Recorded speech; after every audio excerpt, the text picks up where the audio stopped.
Bien, respecto a las generalidades del virus del Zika, ¿cómo lo definimos? Lo definimos como un arbovirus. ¿Y qué es un arbovirus? Son todos los virus que se transmiten al ser humano o a otros vertebrados por ciertas especies de artrópodos y mastófagos o insectos como pueden ser los mosquitos moscas.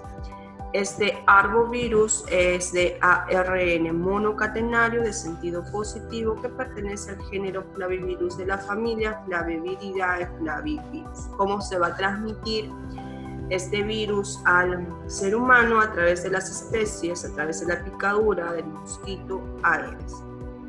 Fue descubierto en 1947 en Uganda y ya para el año de 1952 se van a hallar los primeros casos en el ser humano en los países de Uganda y Tanzania.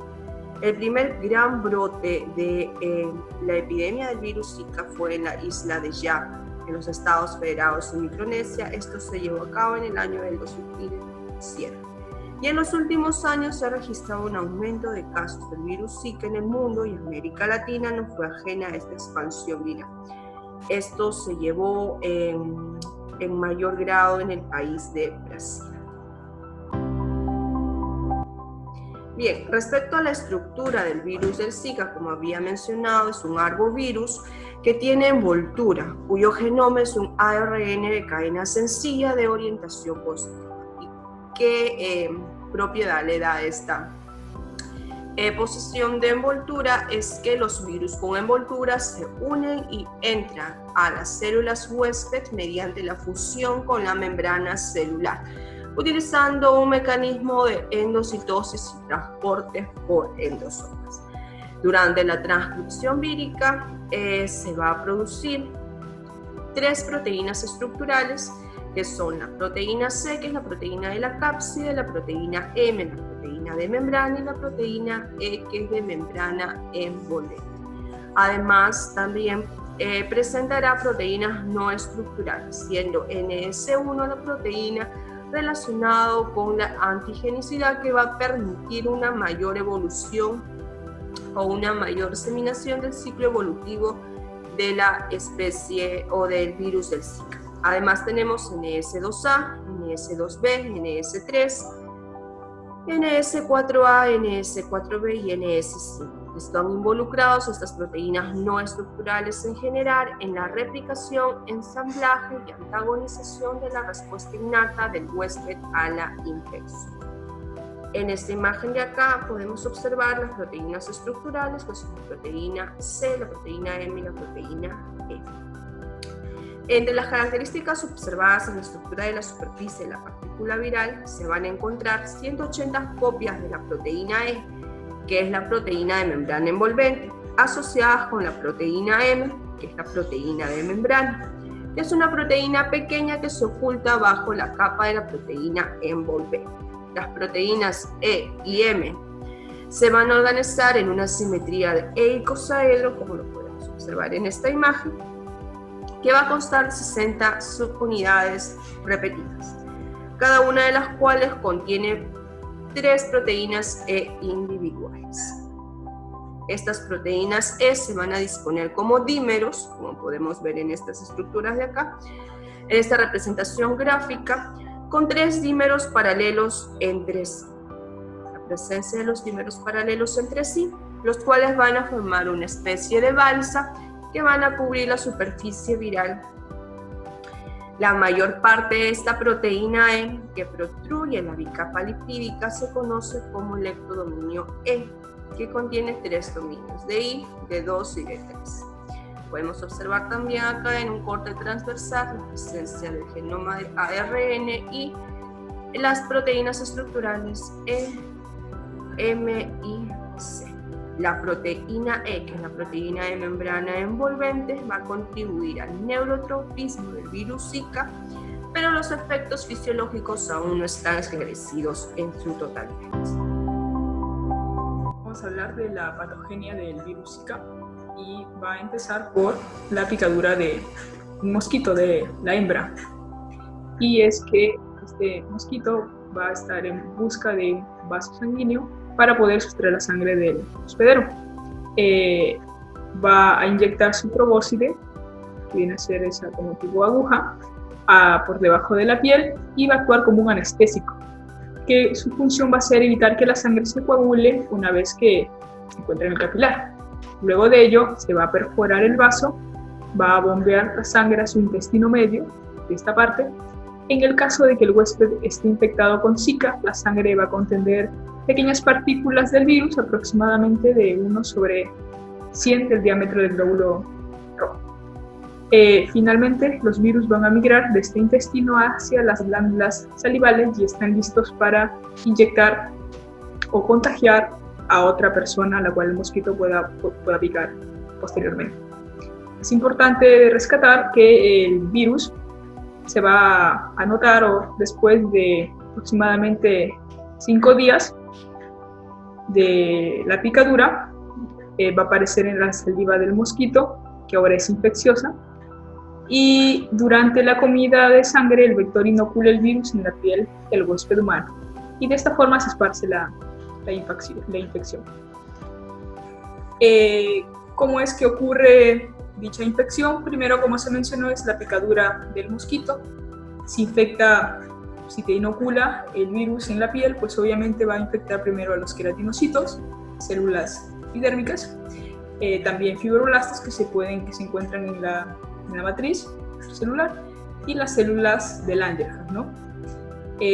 Posteriormente se va a producir una viremia, se va a diseminar por medio de la sangre, y el objetivo principal van a ser las células sanguíneas, conocidas como los monocitos. Estos monocitos van a tener la facilidad o el potencial de filtrarse a sitios inmunes como el cerebro, testículos, placenta, especialmente al cerebro, y de esta manera causar apoptosis en estas células y presentar el cuadro clínico de esta enfermedad, ¿no? Que los pacientes tengan tales síntomas. Hay que rescatar cuál es la estructura de este virus, como es un ARN monocatenario de sentido positivo, como se puede ver aquí, con proteínas estructurales, es decir, que van a ser encargadas de desencadenar la inmunidad o activar el sistema inmunitario, y proteínas no estructurales encargadas de la replicación o el ensamblaje, ¿no? Dentro de las proteínas estructurales tenemos la proteína de la cápside, de membrana, y la de envoltura. La de envoltura hay que recordar que va a servir para en la interacción de ligando receptor en el momento que este virus va a ingresar a las células para infectarlas. Bien. Además, después de la infección, después del ingreso del virus, como se mencionó, esta unión de ligando receptor va a estar influenciada por la proteína de envoltura. Esto va a seguir a una endocitosis. Luego se va a liberar el virus, se va a eliminar la nucleocápside y el ARN va a salir en el citoplasma para tener lugar la traducción a proteínas, y posteriormente una exocitosis para seguir diseminándose la infección. El periodo de incubación en los mosquitos es de aproximadamente 10 días. El huésped pueden ser tanto los humanos como el mono.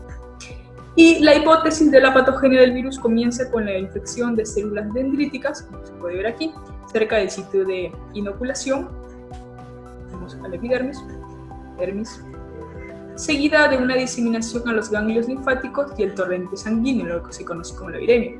Los flavivirus generalmente se replican en el citoplasma, pero el virus del Zika también se han encontrado antígenos en los núcleos infectados. Esto le da una peculiaridad, y esto es lo que puede explicar el espectro de complicaciones del desarrollo asociadas con el Zika. Como sabemos, el virus Zika tiene tropismo, puede transmitirse también atravesando la red placentaria, por la placenta, dándose una infección de madre a feto.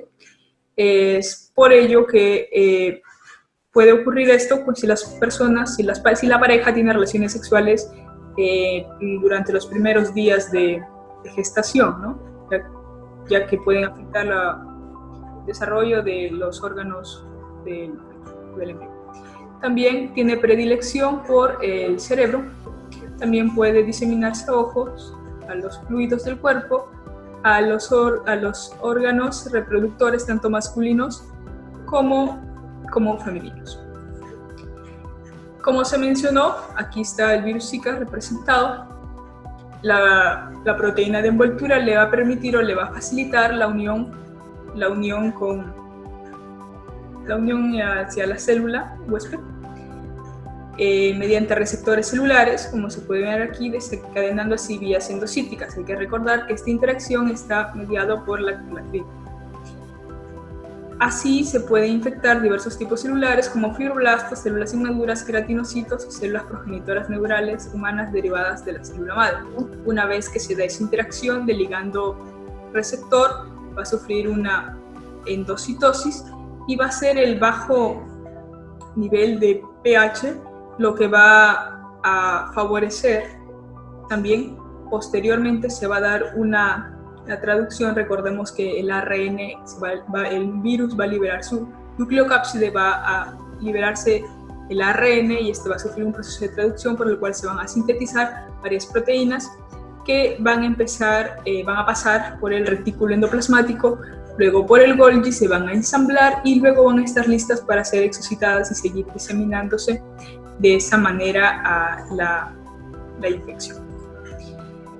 Ahora, el virus Zika tiene la peculiaridad de que va a interferir en el proceso de autofagia, un proceso que es como un tipo de respuesta inmune inmadura o primaria del cuerpo. O sea, yo detecto algo extraño y el mecanismo de defensa de mi cuerpo es hacerle fagocitosis, una autofagia para tratar de eliminarlo, pero el virus Zika va a impedir esa autofagia. ¿Cómo? Ya recordamos este proceso. Van a ser gracias a sus proteínas no estructurales, la NS4A y NS2B, estructurales. Recordemos que van a inhibir lo que es la vía mTOR, inhibiendo a la AKT, responsable de la fosforilación, y de esa manera, si esta proteína está fosforilada, se desencadena la autofagia y este virus podría ser destruido, absorbido por la célula y de esa manera destruido. Pero el virus sí que escapa a esto, inhibe la AKT, inhibe la vía TOR y de esta manera se inhibe la autofagia y se favorece la proliferación de células de partículas virales. Las proteínas sufren exocitosis, salen listas para infectar a otras células y desencadenar todo ese cuadro clínico propio de la enfermedad. Inmunología del virus Zika. El sistema de interferón, vamos a hablar acerca de ese sistema de interferón ya que este se va a ver afectado por el virus Zika. Después de la infección por el virus Zika, este ADN viral es detectado por receptores de reconocimiento de patrones celulares como los RLLD, que a su vez van a inducir a múltiples factores de transcripción, uno de ellos como el factor regulador de interferones y el factor nuclear kappa beta, que van a conducir a la transcripción de interferones. El interferón es secretado y se va a unir al receptor interferón tipo 1. Esta unión va a permitir la fosforilación y la activación de la vía de señalización JAK-STAT. Este va a formar un heterodímero, al fosforilarse, va a formar un heterodímero que se va a unir al factor de regulación de interferones tipo 9 y va a formar un complejo, el complejo ISGF de tipo 3, factor regulador estimulado por interferones. Este complejo luego se va a unir al ISRE, que son elementos de regulación de estimulados por interferones, para poder así inducir a la transcripción de ISG, genes estimulados por interferones, para poder así inhibir la activación de este virus.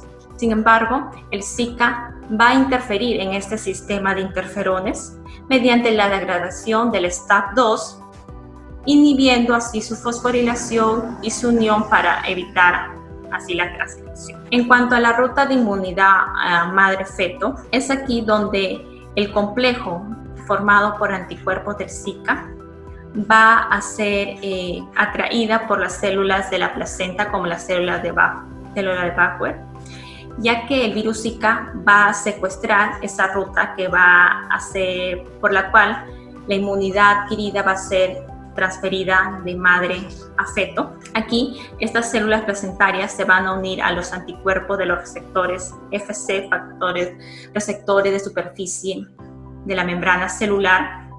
Estos complejos inmunes al Zika van a aumentar la unión viral y la entrada en las células de Bauer, por lo cual también va a permitir inhibir las respuestas antivirales que tienen estas células. Ahora vamos a hablar acerca de la epidemiología del virus Zika. El virus Zika se remonta en el año 1947, en donde hace su primera aparición en el Mondo Rhesus en cautivo en Uganda. Entre los años 1952 y 1954 se reportan los primeros casos en seres humanos en Uganda y en la República Unida de Tanzania. Entre los años 1969 y 1987 se distribuye geográficamente en Asia ecuatoriana y lugares como Malasia, Indonesia, Filipinas, Tailandia. Sin embargo, estos se reportan en mosquitos. Es en el año 2007 en el que se lleva a cabo el primer gran brote en seres humanos en la isla Pacífico de Micronesia, en los estados federales de Micronesia. En el año 2013, en donde se registra también nuevos brotes. En el año 2015, Brasil informa a la Organización Mundial de la Salud sobre casos relacionados a una erupción cutánea que podría estar relacionadas con el virus Zika, ya que en el año 2014 se reporta un brote en seres humanos en Chile. Es en el año 2016 en el que la Organización Mundial de la Salud considera la relación reciente entre el caso de Zika con la microcefalia y otras patologías neurológicas una preocupación de salud pública de nivel internacional. Acá en esta imagen podemos ver la expansión del virus Zika en los primeros meses del año 2016 y su distribución en el mundo. Ahora veremos la situación epidemiológica actual de Zika en el Perú. Como podemos ver en esta imagen, que podemos ver los números de casos registrados en el Perú entre los años 2016 y 2019, en el que se reportan mayores casos de sospecha de virus de Zika entre los años 2017.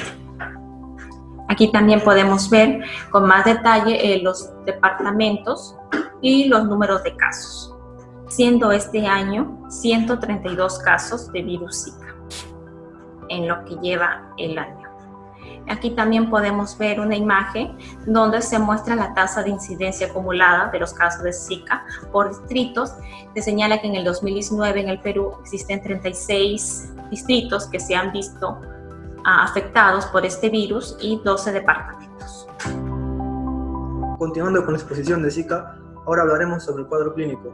Esta enfermedad suele ser leve, los síntomas persisten durante varios días a una semana, pero por lo general no requieren hospitalización. Las muertes son muy poco frecuentes y los síntomas que se pueden presentar son fiebre, sarpullido maculopapular, cefaleas, dolor en articulaciones, conjuntivitis y dolor muscular. En torno al diagnóstico del virus del Zika hay dos pilares básicos que viene a ser la detección de ácido nucleico viral por PCR retrotranscriptasa y la detección de anticuerpos inmunoglobulina M por el ensayo inmunoabsorbente ligado a enzima de captura de inmunoglobulina M con las siglas de MAC-E-LIS. Bien, en torno a la detección del ácido nucleico por PCR retrotranscriptasa va a proporcionar un diagnóstico definitivo. Sin embargo, en la mayoría de los casos la viremia es transitoria y el diagnóstico por PCR ha sido más exitoso dentro de la primera semana luego de la infección.